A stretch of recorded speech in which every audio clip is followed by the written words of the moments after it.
আরে বেটা পকেটে টাকা পয়সা নাই বুঝছো, বিড়ি খাম আর তো ভাই এই পিকেই দে। হাই পিকে, এই এদিকে এদিকে এদিকে। হ্যাঁ ভাই বলেন। কই যাস?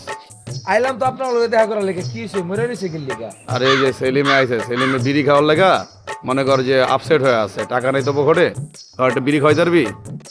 একটা আমি পিকে দাঁড়ান, আমি বিরিয়ানি আনতাছি, দাঁড়ান। আমি বুঝলাম না, ও কইতুন বিড়ি লয় বলতে আর খাবো বাস, বিড়ি আনতে পারবো নাকি আল্লাহ জানে। হাপর মেরে এলাম বড় ভাই, বিড়িও খেতে চাইলো, শুইলেও টাকা পায়। আইডিয়া কি রে চেষ্টাটা আবার আইতেছে দোকানের সামনে। বিকে ভাই, আপনি যে আগে 5টা সিগারেট দান নিছিলেন ওই টাকাটা দেন। তুমি কথাই যে রাহো বুঝছো, তুমি তো জানো না গোপন খবর আমার পিদিকে হ্যাং করছে। তুমি আরো 5টা সিগারেট তাড়াতাড়ি দাও, ইমার্জেন্সি তাড়াতাড়ি। আরে টাকা দেবো না যে বাবা, তাড়াতাড়ি দাও। এত বাবার কিছু নাই, দাও তো, হিসাব করে গেলাম, তাড়াতাড়ি দাও। ভাই হিসাবটা, আরে পরে পরে আরে হিসাবটা করে না আরে তো। পরে।